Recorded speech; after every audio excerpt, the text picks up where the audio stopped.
Hey, Eric the Brutal Tool Guy. This is a SKIL Power Core 20 with halo light, 5-amp battery. I'm going to drive some 4-inch timber locks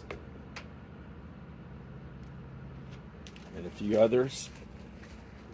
Kill the light.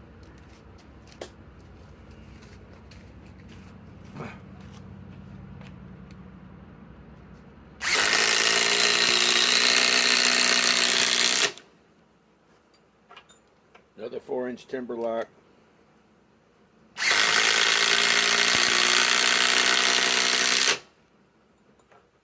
Now, a 5-inch something or another.